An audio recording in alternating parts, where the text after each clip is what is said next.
Kia ora, welcome to another episode of the podcast. I'm sitting here with my friend Chase Reihana Haley. and we hope you enjoy this episode.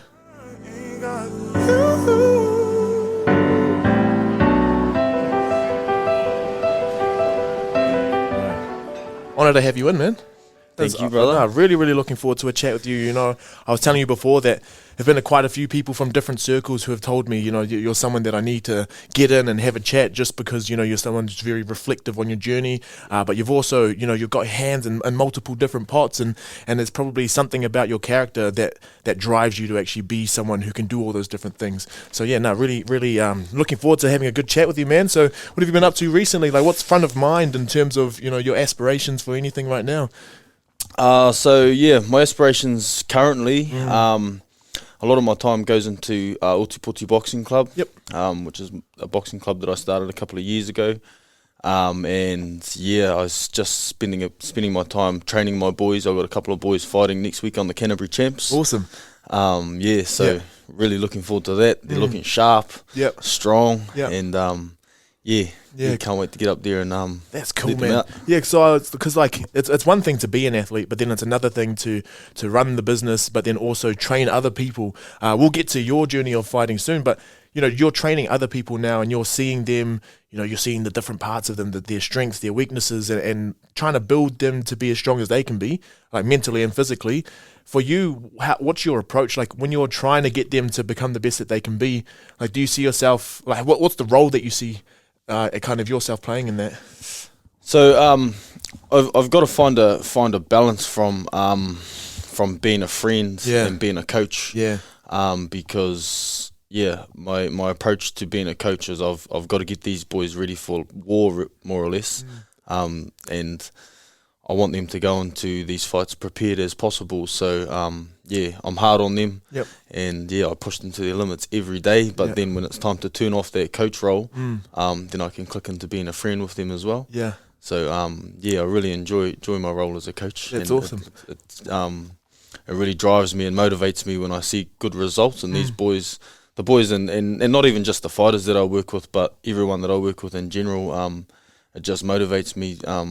Seeing them push themselves and bettering themselves every day. That's awesome, man. So yeah, because you get to see it, because you're there and you're seeing like it might not be because I think what people don't get with fighting or most combat sports is that you prep for a long time. Like it's reps after reps after reps for the smallest amount of time to actually showcase what that's doing. So in terms of like people getting prepared, you'll probably see like closer to competition time. What's like the journey that they'd go through in terms of like motivation and then dipping and then how do you get them out of that point of being like, damn, am I even supposed to be here? Like how do you feel you see your role as that person to be able to get them out of that?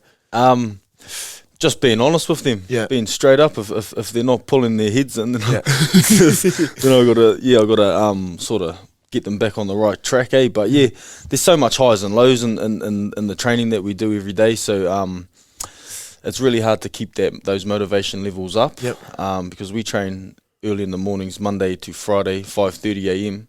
And then in the afternoons as well. So sometimes the boys sleep in, and it's just up to me if like I'm monitoring their performances and their trainings the whole week and their sparrings and that. And if they're not pulling their weight in their trainings and their conditioning sessions, then I can notice that. Once we start getting closer to the fight time, I just step it right up with the boys and try and pick them at the right time. Cool. And that's getting people prepared to actually go into a fight. But then the kind of ethos of your gym, it's not just for fighters, right? Like it's people who just want to see it as a place to just have better hauora overall. Just general health and well-being. At our boxing club, I sort of take a te whare tapawhā approach. Awesome. Where we just strengthen all the people that come through our doors on all four walls of their te whare tapawhā. And for me, I've created a real whānau environment. Awesome. I don't like to just let people in the doors and take their money to come on in and train with us. It's I like to just give them a sense of belonging. Awesome. So they can come up there and feel comfortable in a warm, safe environment. Yeah. So yeah, it must be nice for you though. Like as the owner, having people that pretty much become part of the whānau as well. Yeah, pretty much. I like within the last 2 years that I've been operating, I have seen a lot of people come and go. But the ones that really stick it out, they always get results. That's awesome. We've had ko-mātua come in. We've had old women. People have come in for just weight loss, and we've seen some really good results through our doors. And it just comes down to mindset and just pushing people to their limits. And work ethic's always going to get you results at the end of the day. Absolutely, yeah, and just effort and bringing that effort consistently. Something that I've always asked different people is, and it's you're in a privileged position to be able to see it, but how do you actually have conversations with people? Because I think combat sport, it's probably growing a little bit in terms of popularity, but a lot of it is really like people only think barbaric people do it.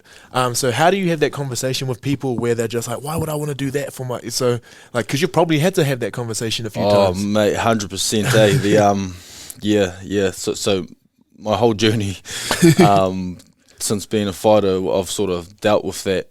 People just look at it like it's, they look at it because of the nature of the sport. There comes a lot of judgment. And a lot of people aren't about it.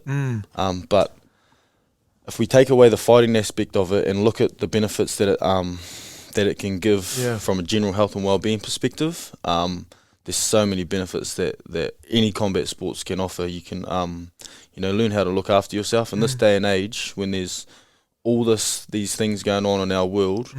I couldn't see anything more positive than to be able to look after yourself on the streets. And then fitness, health and well-being, it's strengthening your mind all the time.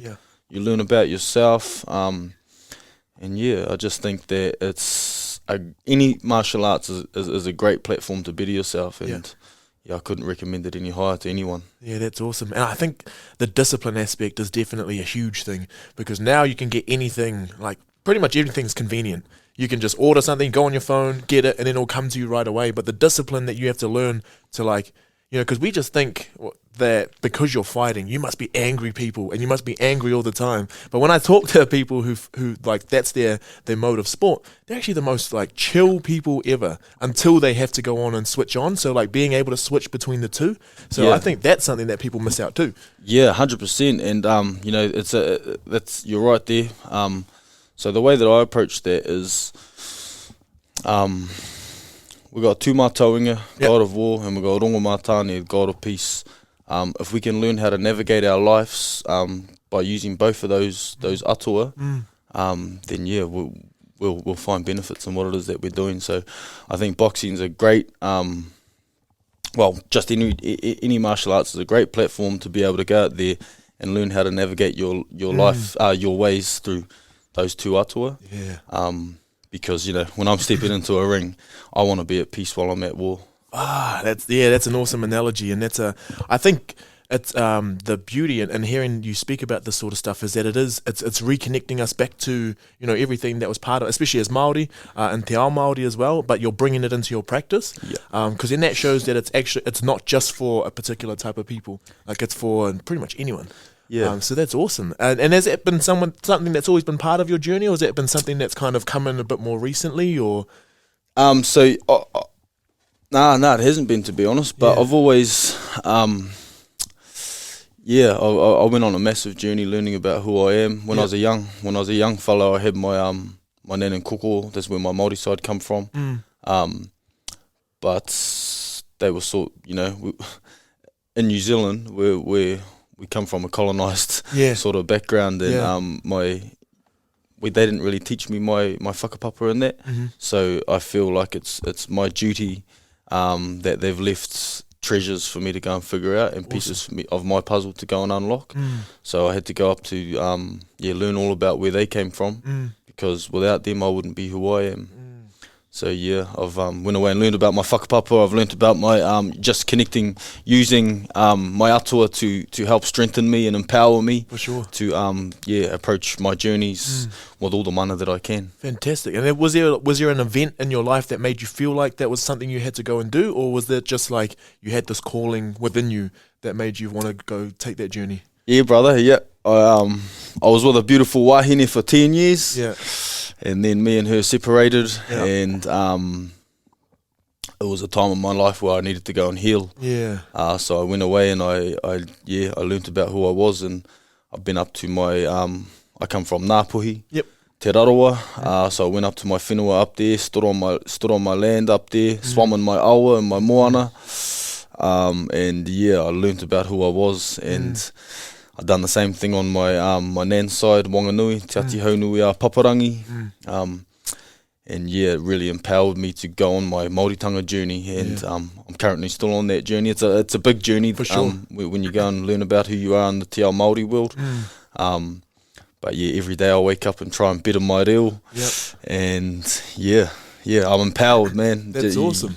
You go away and learn about that sort of stuff and know who you are. Yeah, you're connected, you know. Yeah, and like actually being on your tūrangawaewa, so like being able to step on the path, like literal paths that your ancestors have all been through as well, and seeing that you're part of this great journey, like you're carrying on the legacy that a lot of them had seen for the next generations as well. So like in terms of you being in those spots and realizing that you're part of this whole thing, like what are the feelings that come over you when when you're there? Oh yeah, I can't explain the feelings. It's massive for me. Just my nan and koko, they meant a lot to me when I was growing up, and to go away and like meet all their whānau as well, and all my whānau, yeah, it's just been massive to me, just gives me more of a sense of belonging. And because I've been down here all my life, I living in a Pākehā environment as a Māori, it was hard to feel find that sense of belonging. Absolutely. But now that I know who I am and where my people come from, I can feel connected, and yeah, I just feel blessed. I'm under their realm every day, all day, every day, you know. So whenever I need to use my tūpuna and my atua to navigate my life, yeah, I can always, just resort back to that. For sure. With karakia and all of that sort of stuff. So yeah, I've become real spiritual over the last couple of years, and I think it's a massive benefit for me to all of my journeys that I take. Yeah, that's cool. And I know that I've had friends, I've had a lot of family members as well who've wanted to reconnect a lot of the time, but for the longest time they kind of have this apprehension, like they're a little bit scared to do it, because they're like, what if I go up and because I can't speak reo, that they're like, are they even going to take me? And then, so what was that for you? Like, did you ever have those kind of thoughts of like, maybe I shouldn't do this? Or were you always 100% ready to go? Still have those thoughts, brother. Yeah. Still get these sort of challenges coming my way, just because my reo's not the greatest, but no one will ever take away from me who I am. Absolutely. And the blood that runs in my veins. So I'll always stand staunch and proud to who I am now. That's awesome. So yeah, bro. But it is hard. It's hard for any Māori out there that doesn't know who they are and where they come from, or their reo. But as long as you put your best foot forward every day and stand staunch and proud to who you are, then that's all you can do, really, eh? Exactly, and everyone's always welcoming with open arms, because they're like, it's about to, like, we're getting our own people back, and like everyone's starting to see like the magic of being able to do it all as well. Man, so how long ago would you have said that this is like started becoming part of your everyday? So it's there's a bit of a backstory to this. So when I split up with my partner, I said a promise to myself, and I said that I'll do everything that I want to do. So, which ultimately got me flying a drone. Damn. Yeah. And so what motivated my journeys to go up and learn about my whakapapa was droning. Yeah. I got a job up with Ngāti Whātua. Yep. And iwi up the way up north. North. Ngāti Whātua Ōrākei, with Matua Ropata Paura. Awesome. And he took me on a massive journey, filming a lot of history of Ngāti Whātua and the battles that they had with Ngāpuhi. Yeah. So we started from the very tip of the North Island, Te Rerenga Wairoa. Yep. And we journeyed all the way back to Tāmaki Makaurau, filming historic places where Ngāti Whātua had battles with my tūpuna. Yeah. So that empowered me a lot. Yep. And then I was like, while I was away on these journeys, learning about these hikoi and the history, and then filming with a drone where it was, it really inspired me to go away and learn about my own people. Yeah. So then, I ended up going back up to where I'm from, up Ngāpuhi lands. Oh, that's mean. How do you get into droning? Like, what was it about? Had you flown a drone before? Like, do you have to get qualified for that? A long story too. So, I started flying a drone in Melbourne. Yeah. My first ever drone I bought, I was working in Melbourne, and I was in Melbourne City. Yeah. And I bought it on Marketplace. This fella rocks over and drops me off a drone. I'm like, too keen to get it up. So I'm sitting there at work, all my workmates are there. I get this drone up and fly it up in Melbourne City, illegal as. Yeah. And my mate had showed me that you can press the return to home button on his drone. Yeah. I flew it up, bro, flew it all the way over in the city somewhere, pressing the return to home button, and never came back. And all my mates, so they're all cracking up at me, but I ended up on these roofs trying to find where this drone had gone, but never found it. And that was my journey into starting drones. That's and then sick. I moved back home. I was like, I want to get back into it again. Because I never got to fly my drone that I lost. And just got into it back here. I was real passionate about filming all the beautiful scenery that we've got here in Ōtepoti. Yeah. There was a bit of a niche in the market for it, and For sure. my mates were just hitting me up for footage of their building locations and all of this sort of stuff. And then I just started filming wherever I wanted. I didn't know about any of the rules though. I was like, I just sort of had that mindset that, I'll just go and do it, And then I ended up getting in trouble. Yeah. Someone on Dunedin News I made this compilation video of all these mean locations around Dunedin. Yeah. And then I put it up on Facebook. Yeah. And I got like heaps of views, like 10,000 views and heaps of shares. Yeah. And then I ended up, someone sent out a message, the CAA got in contact with me and were going to send me a real big fine. Yeah. But they actually gave me the knowledge that I needed. Yeah. So I went and got licensed. Yeah. And then pretty much since I've been licensed, I can fly wherever I want. Yeah. Given the right permissions. Yep. And now I do it for a living. That's awesome, bro. That's so cool. Because to be able to do all of that sort of stuff, like, you have to have some sort of creative mind, I guess, as well, because you can fly a drone and you have the technical skill to be able to do that, but then capturing shots as well. So has that always been something, have you always been into photography or anything like that, or was this just a brother? I started doing that, and then just with the mihi that I was doing up north, I figured it out as I was going. Just jumped on YouTube and started looking at how to do all of that stuff. And ended up sort of, it's done a lot for me, bro. That's awesome. My productions business, sort of took me on some wicked journeys, and that's what inspires me every day, is because the journeys that I've been on, the majority of the work that I do is for iwi.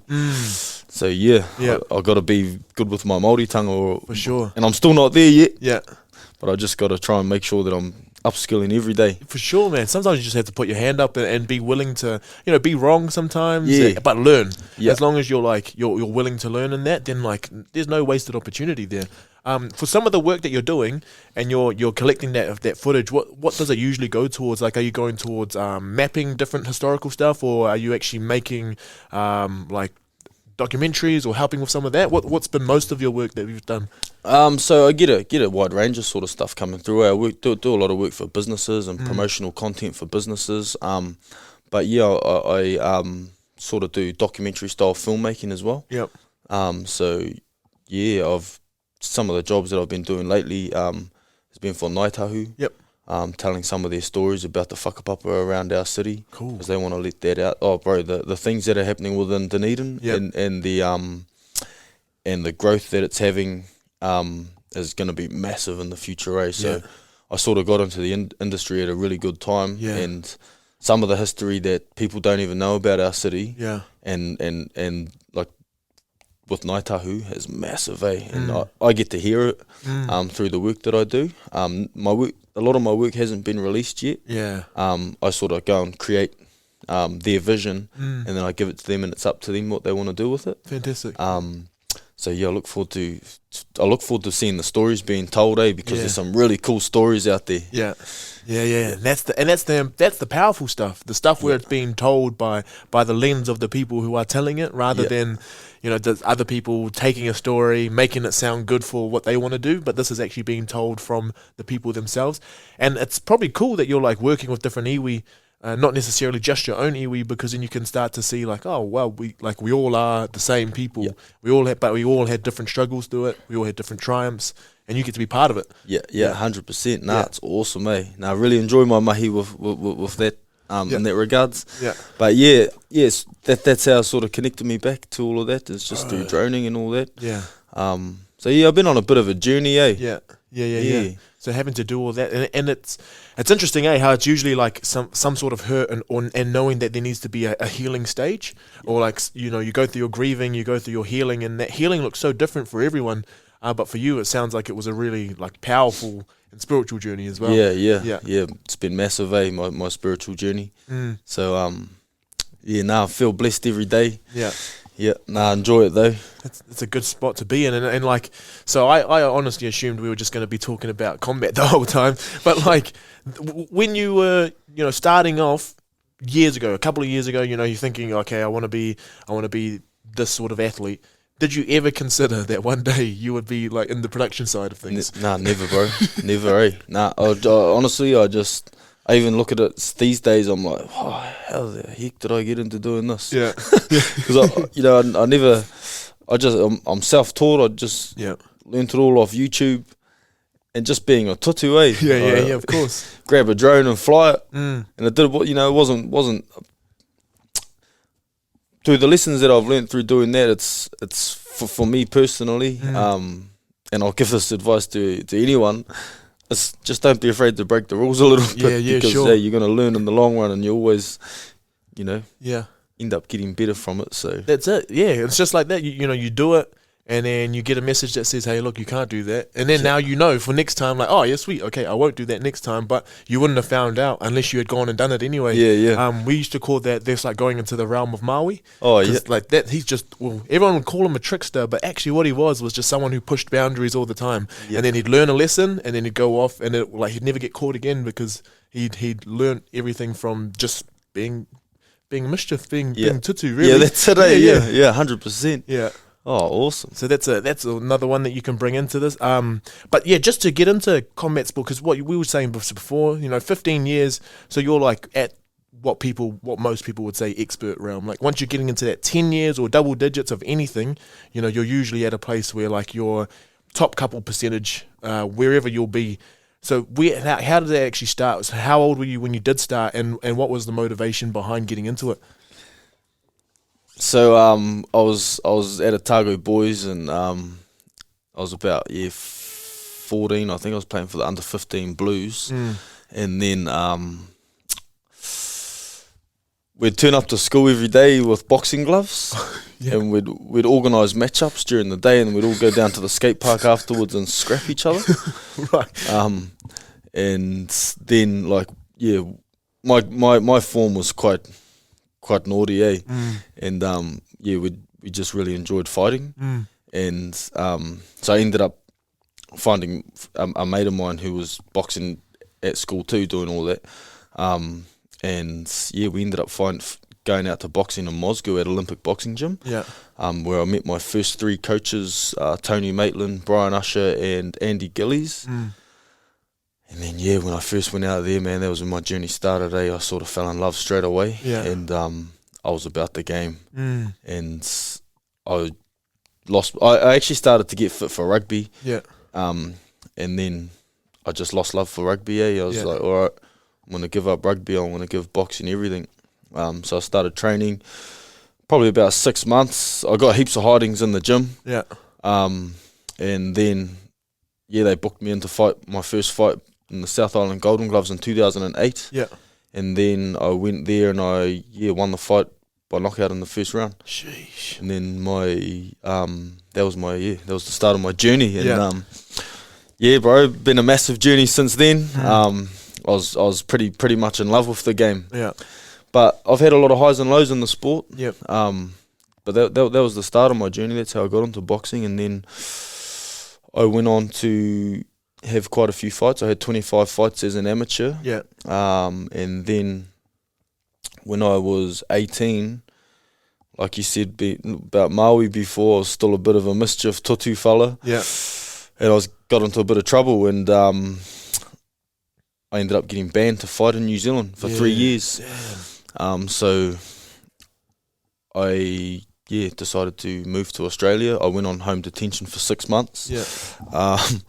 And I had to learn the hard way. And when I came off home detention, I decided I'm going to move to Australia and pursue my career as a kickboxer. Yeah. So that was where my kickboxing journey started. Well, I had my first fight as a kickboxer here in Christchurch actually. I won that. Then I had another one in Dunedin before I left. I won that. Then I went to Australia, and that was a whole new journey. Yeah. Melbourne. Yeah. Which was, I went over there as an 18-year-old by myself. My mum and dad sent me over there. My uncles and aunties looked after me, but I was pretty much living by myself over there. Yep. Because my uncle was a truck driver, so I barely ever seen him. For sure, yeah. Yeah, but just was straight into the pro fight scene over there as a K1 fighter. Yeah. Found a good gym over there. And that's a whole nother story of my journeys over there in the fight scene, But pretty much, I met some of a really close brother over there that I was training with at the time, the Ace of Spades. And we ended up starting our own thing over there, because the Melbourne fight scene's very corrupt, brother. Right. Yeah, right. But we navigated our way through, and it was pretty much just me and my bro there. A lot of ups and downs. Done a lot of travelling. I travelled all over Australia and fought in Australia. I won quite a few titles over there as a kickboxer, and then I got an opportunity to turn back to pro boxing. I've always fought between pro kickboxing and pro boxing. Right. And then I got an opportunity to go over to Singapore and fight a big fight over there. Yep. For 3 of the fellas' major titles. Yeah. They were big titles too, and well-respected titles in boxing. I was the major underdog. Yeah. And I thought, all right, I'm going to give this year everything I got. So me and my dad, we set up a plan, and we went over there and we beat him up. And took all 3 of his titles.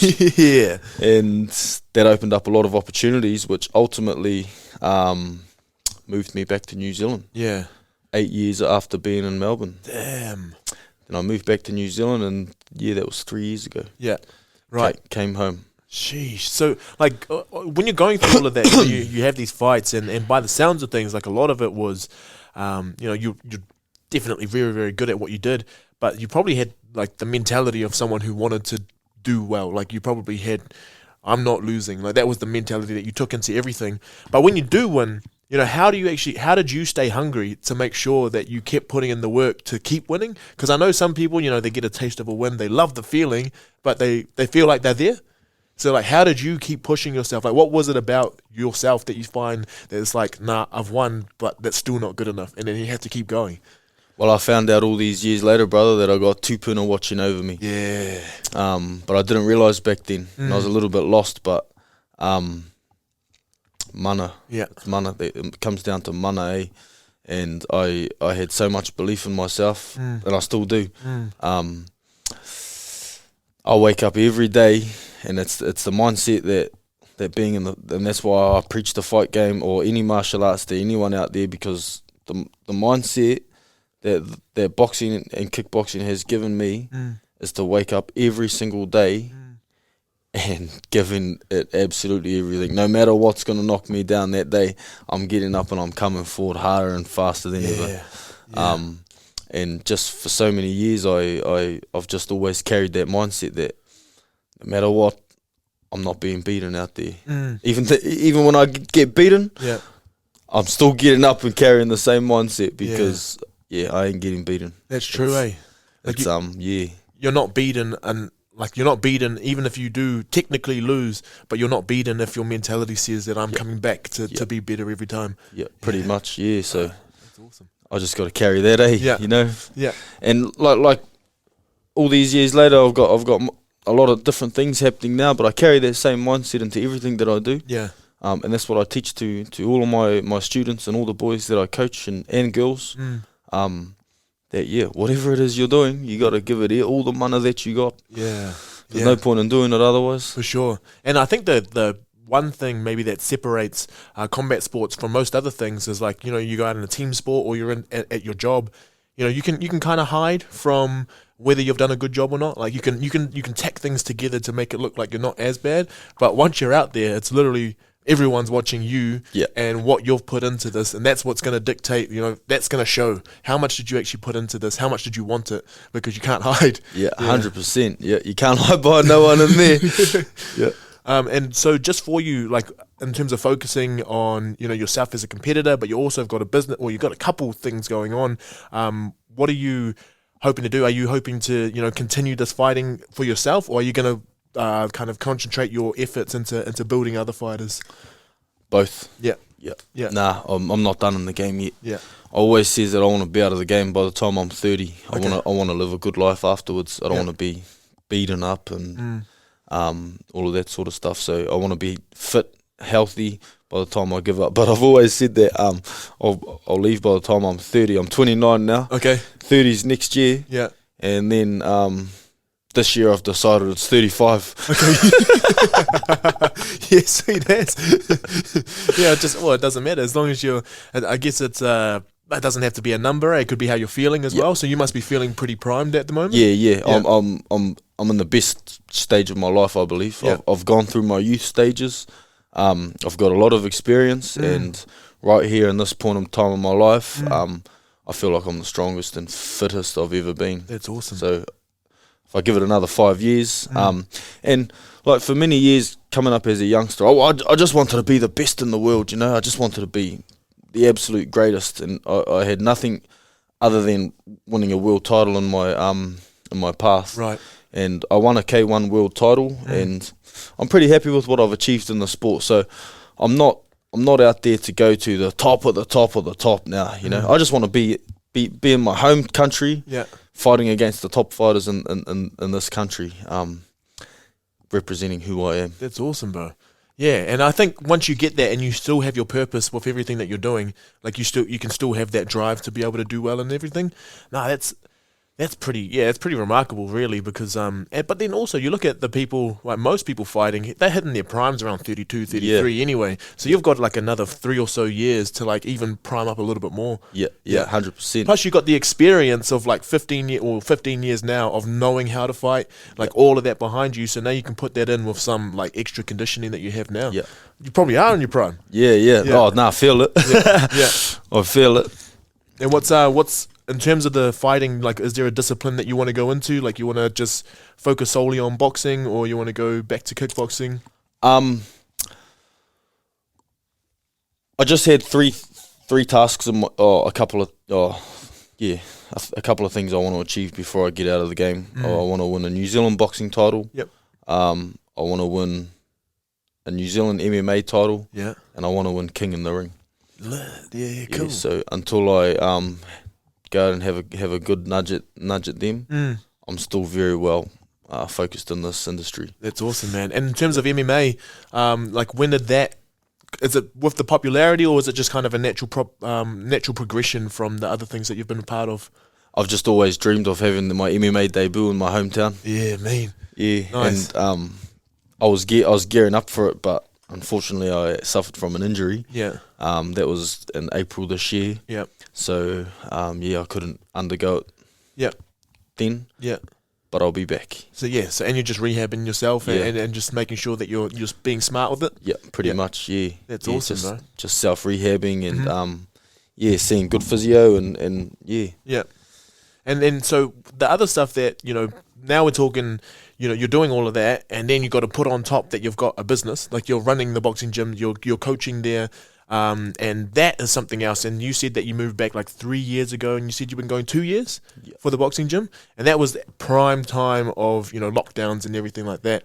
To start, like, and you've come out. Well, hopefully you've come out, and hopefully it's thriving now. But to start it and then have to go through all of that sort of stuff, like what actually helped you get through the other end and be like, oh, we can't pack this in, or we got to pack this in? Like, faith, brother. Yeah. Faith, eh? Yeah. I'm just at a stage in my life where there's so many different sort of things happening there that I'm just at peace with what's going to be is going to be. Yeah. And it was tough going through all of that, but I just always just stuck it out and made sure that I made it work, no matter how much stress and bro, it was hard to try and run my businesses through COVID, just because, you know, so much different beliefs on it all. But yeah, it was really hard. I just persisted with it. And you know, I resort back to a whakatoki. Poipoia te kākono kia pua wai. Nurture the seed and it will flourish. And I just always knew that it will flourish if I just stuck at it, and it's flourishing. But COVID ain't gonna kick me over, brother. Yeah, I'm gonna stay in there. Yeah, and then for you, like, to actually start a business and run a business where you've got people coming in and you're trying to, you know, maintain that, because I know one of the hardest things with front-facing stuff is that, you know, you've got your life. This is part of your livelihood. This is part of what puts food on the table for you. And then you also have to deliver the best that you can. And we're the types of people, I guess, who would just happily do everything for free. Yeah. Like teaching yourself like business etiquette. Did you like have a partner when you were going in with this, like a business partner, or did you just kind of go with what you had known from your years of experience? So I'd done a business course with my mum. Oh, cool. Yeah, my mum's a business teacher, well, she was, Yeah. and I'd done that, and then I just thought, yeah, I'm going to give it everything. But it was me splitting up with my ex-partner that made me, gave me the motivation to just go after it, eh? For sure. But I got two business partners with the boxing club, my father and my first ever coach, Tony Maitland. Yep. We call him the Ninja. And yeah, whatever decision, you know, if we need to make decisions, we go and put it out on the table between the three of us and make the decisions from there. So throughout COVID, I always had their support. Yeah. And I don't know, always still do have their support. When, at the end of the day, it always comes down to what us three decide. Yeah. So yeah. And usually when decisions are being made, you know, most companies will have like either a mission statement, or they'll have like you know, values that drive a lot of the decisions that you make in terms of thinking about your gym, thinking about the business, the people, the clients you bring in, but also like what you're about when you're practicing in there. What do you find like some of your driving values for that? Rangatiratanga. Nice. Yep. Just being a leader for the people. If I can be a leader, then I can lead the way for these ones, and hopefully they can lead the way for the ones that are coming through as well. Absolutely. Manakitanga, which is just looking after our people. You know, at the end of the day, doesn't matter what. I don't judge anyone, bro. If anyone's coming in our doors, even not in our doors, always give my aroha to people, you know. Yeah. Whanaungatanga, just giving our people that sense of belonging. You know, we all want to feel welcomed. Yeah. So when you come up to our boxing club, you're welcomed. You know? No matter what path you're walking from. People need good general health and well-being, so we welcome people. Kaitiakitanga is another one. Is just being there to look after our people if they need it, and looking over our people. And just giving our aroha in a healthy and safe environment where we're operating between the two atua that I spoke about earlier, tūmataonga and rongomatane. If we can learn how to be in that realm, in the realm of tūmataonga, but feeling like we're at peace in there, then we can do our sport and live healthy. No, that's awesome. And part of your practice and part of when you show up to be the coach or to be the someone who signs someone up for the very first time, like how are you reminding them that you're going to be safe, you're going to be okay? Like you can give so many words, but when you're practicing and when you're actually out there, you know, what do you think you try to give in terms of your actions? Yeah, that's a good question, because a lot of people do come in and they're a bit whakamara and shy to come through, because there's a lot of people in that environment. But it's just taking that jump, they've just got to, you know, when you're in uncomfortable positions, that's when you get better. But once they get into that environment, they feel the aroha that all of our people bring. Because I've got rules up at the gym, and it's just give your respect to everyone, respect everyone. As long as everyone obeys those rules and gives each other aroha in our doors, then you go back out on the street and what's your business out there is your business for sure. But just giving people our aroha, And then that gives them a safe environment for an outlet where they can come in and whatever's been troubling them or anything, as long as they're in a safe, controlled environment, they're actually, you know, you should feel better off when you're walking out, right? Like every time they come in, might be a little bit anxious, might be a little bit, you know, uptight. And then when they leave, do you see like a visible difference from when they've come in? 100%, brother. Yeah. They go a bit tired, and you know, some of them there's been a lot of challenges through some of the people that have come through our doors. It amazes me how much there's a lot of people suffering from mental health issues out there. So that's why it's just such a good environment to come in there and release stress in a healthy and safe environment. But once they leave, they're happy, you know. They love it. They love working hard. And that's when we see growth. Yeah. And then with the reflections for yourself as well, because, you know, through a lot of this sort of stuff, it's easy to, you know, feel like you're getting knocked back, or it's easy to feel like, you know, you can just chill for a little bit. But then, you know, with your own mental health stuff that you have to go through, you know, with the healing and wanting to be the best that you can be, do you have like check-ins for yourself, or do you do anything like besides the stuff that we've already spoken about? Is there anything in particular that you're, you know, trying to make sure that you're staying on top of? Yeah, brother. If I'm ever needing to have a bit of time out, and I do, because it's a busy lifestyle. I do two things. I take my dog for a good walk where I, you know, go out and connect with my environment. I go diving. I dive in Tangaroa, or just go to the urupa and sit there with my nan and koko and reflect. That's awesome. And when you are reflecting, you know, how do you have the honest chats with yourself, you know, to say whether or not you're living towards what you say you want to do, or maybe there's other places that you need to like bring it up a little bit? That's why I go to them, because they're listening to me as well. And if I need guidance, I just put it out on the table with my nan and koko. It sounds weird, but that's how I am. I'm a bit spiritual. And I just, if I'm putting it out there, then I got to promise myself that I got to go out and do what I got to do. So when I need to find a little bit of guidance, I just go to the urupa and have a kōrero. No, that's awesome. That's all. And then you feel like you have that accountability as well with people who only want the best for you. Because they're the people who will always look out for you and always be the people who, you know, if you're doing something, but they can compare it to like where you are in your life. Are you lying here, or are you telling the truth? They know you better than you know yourself, because sometimes it's easy to put up a front because you're just like, nah, that's what people want to hear. But then they'll say, nah, that's not what you want. That's not what's in your heart. And they know, they're the ones watching over us. They know everything. Yeah, that's awesome. And for you, you know, to be able to, you know, carry on the business, to also be competing as well, for you, like because you've got that in terms of balance as well, but when you have to, you know, is there ever times where you have to take a step back from your own aspirations to like focus on the business, or do you think you've got a pretty good balance at the moment? It's something that I'm struggling with, to be honest. It is hard. It's very hard to try and cater to the needs of the boxing club, the productions business, as well as trying to be an athlete. And ultimately, I love fighting so much. I don't think I'm ever going to be able to walk away from it.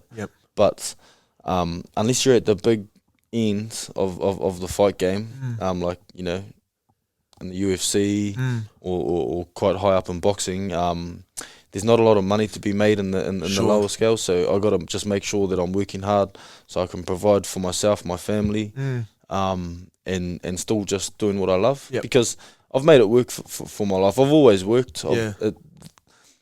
The hardest thing is just running the business, to be honest. I always worked back in Melbourne, but trying to run your own business, there's a lot more stress involved.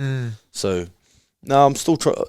It's an ongoing issue. I don't know when I'm going to get that down pat, but I'll keep working hard at it and just put my best foot forward every day. Absolutely, yeah. And you know, you talked about running a business being super difficult because a lot of people just think, you know, you open a gym, that's it. You coach some of the classes, you get the clean, but there's so many other things. Like you're managing so many relationships with different people because people are paying their money to come to you and be looked after, and you need to, you know, build that. But then there's also like all the costs that happen as well. So like when that all came, besides having partners in the business for yourself, like what was it, a big learning curve, or probably still is a big learning curve? I'm learning every day in business. Yeah. Yeah. It's it's a good challenge for me. I really enjoy it. But I'm just at a stage where, like, now that where my businesses are, I just got to bring people on to help me. Yeah. So it's just about like navigating now for me. Yep. Rather than taking on all the stress on my own shoulders, I just want to share the workload. And if I can share the workload, then I can take a little bit of stress off my shoulders, and I can focus on my training a little bit more. Yeah, no, and that's a strength, I think, for people to be able to do delegation, like an effective delegation, because there's delegation where people are like, yeah, you do this job, but then you're always like watching over them anyway. Yeah. So like being able to let parts of it go. Has that been something that you've always, like, you feel like you're going to be naturally good at, or is it taken a little bit? Well, for me, I find it hard to put my trust into people. Yeah, right.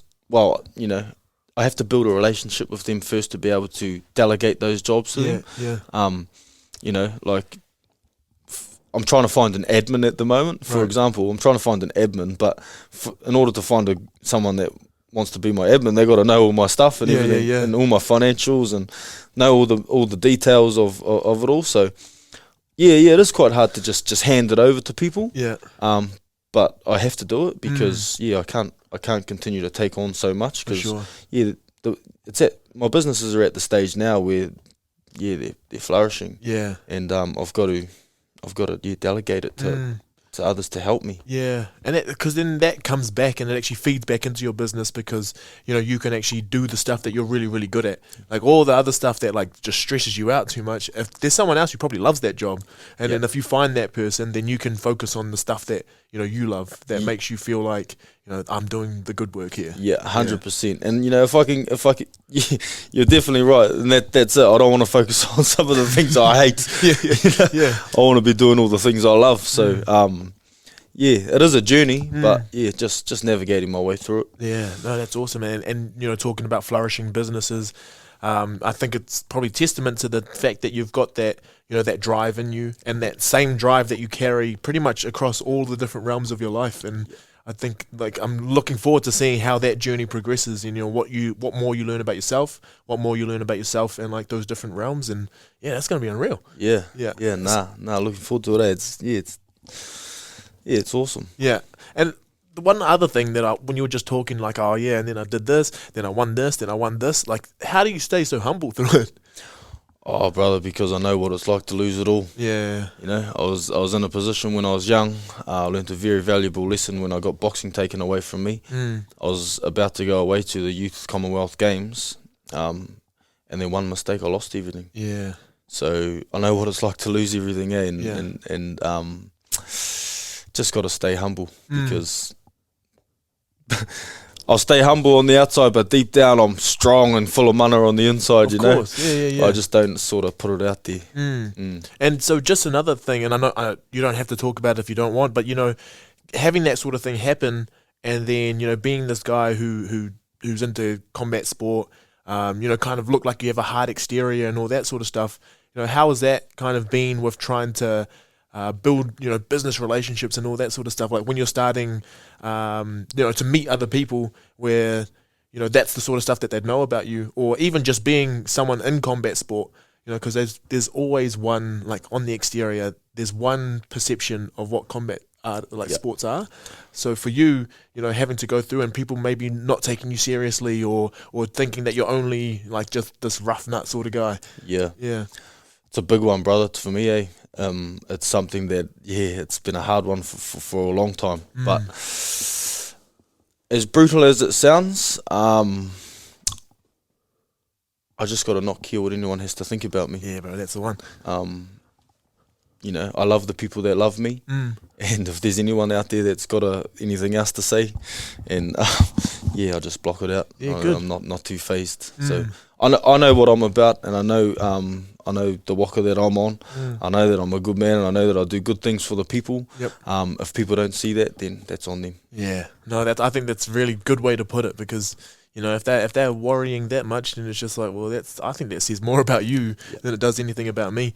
Yeah, no, that's awesome. So for you, okay, so you've got your next fight. If you were to plan for a next fight, what's your kind of time frames with that? And you're going to go MMA?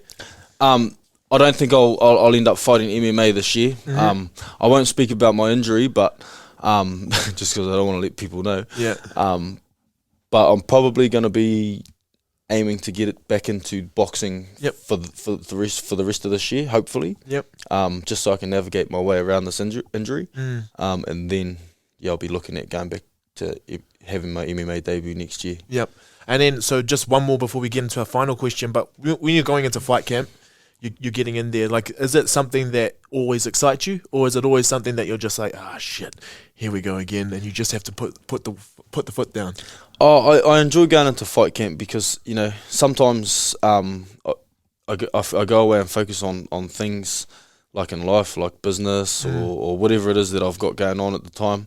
The good thing about going into a fight camp is I know that the next 10 weeks or 8 weeks or whatever amount of time it's going to be is that I'm focusing on me. And I get to go away and build myself mentally, physically, and aim to be the best me that I can. So during that fight camp, if I don't put in the mihi, then I know it's going to show on fight night. So it's important that I focus on me and give it everything that I got for that time frame, so that on fight night I come and I give it my best and turn up on the night. It's mean, yeah.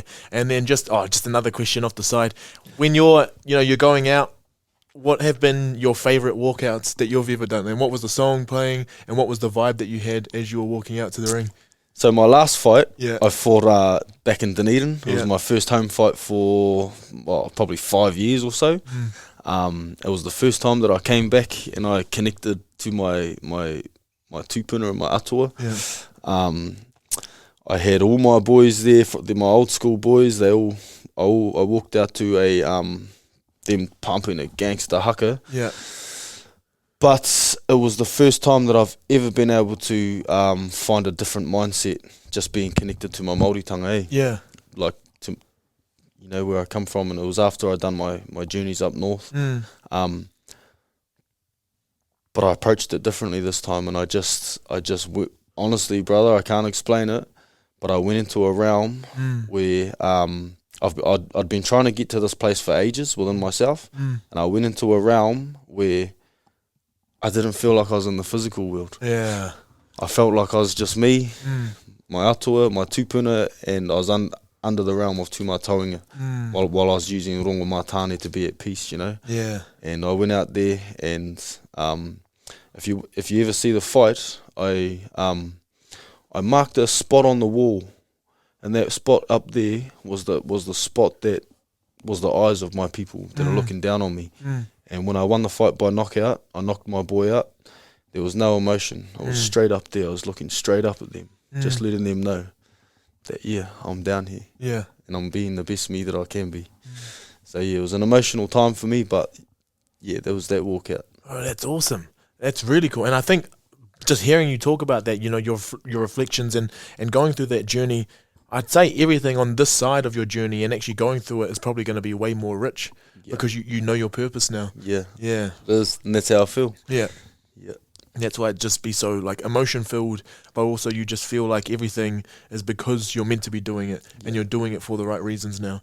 Oh, that's fantastic. 100%. And so just the last question that I ask everyone was just, what is something that you do every day or close to every day that makes you feel like you've optimized the day? Yeah, that's a good one. I get up every morning, about 5:15. I'm at the gym by 5:30. Get my training in. If I don't do that, I feel stressed all day. If I don't get my first my training in the mornings and I sleep in or something like that, I feel stressed. So probably my morning trainings. I've got to train in the mornings. Do you do that most days, or do you have a couple rest days a week, or? I rest on Sundays. Saturdays I don't get up at 5:30. 5:15 I'll probably get up about 6:30, 7ish. Cool. Yeah. So still an early riser. Yeah, I'm an early bird. Yeah. Yeah, always have been. I was bred into me doing all those fight camps, so I had to do it before work. Yeah. Do you find it's quite peaceful, Like to be up that early because there's not much hustle and bustle around the place. Yep. Yeah. Well, it just makes me feel like I'm separated from the rest. Yeah. When I get up and it's just me and the boys out there training. It's just like we're lions out here doing what we got to do. Yeah. Yeah. And how many? So this is coming back to your gym and getting people prepped to fight. Do you have because I know most gyms will start like maybe they'll do just get regular people, say hey, if you want to fight we can do this 6-week camp and then we'll put on an exhibition or something like that. Do you guys do that as well or not yet? Yep. I don't plan the 6-week camp or exhibition. I just say to them, look, if you want to come and be a part of our boxing club, you pay for these classes. If you want to do the extras and join in with the fighters, then there's no extra charge. Okay, it's on you. If they want to come in and be about that life, they're more than welcome to come and have a crack. That's awesome. Yeah, and if they go down that journey and eventually they might want to fight, then put on the mihi consistently and we'll have a look. Awesome. Yeah. Cool. So there is the avenue for people if they want to get into it. So they can start off just regular, just doing it for their own fitness. But if they get the bug, there's a pathway for them to get into it. Yeah, brother, you keen? I wasn't talking about myself. I was talking about other people. Put me on the spot like that.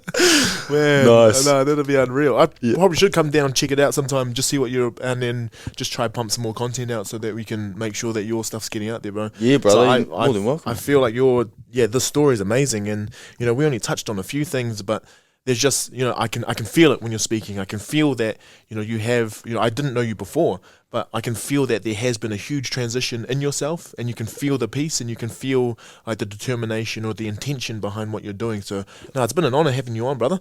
Thank you very much for having me, brother. I appreciate it. So I'm hopefully this is the first of many chats that we'll have over the next the next throughout your journey, bro, just to get it out there for other people, but also just to because I learned a lot from just hearing you speak. So I appreciate your time, bro. Kia ora, brother. Thank you. Awesome. Thank you very much.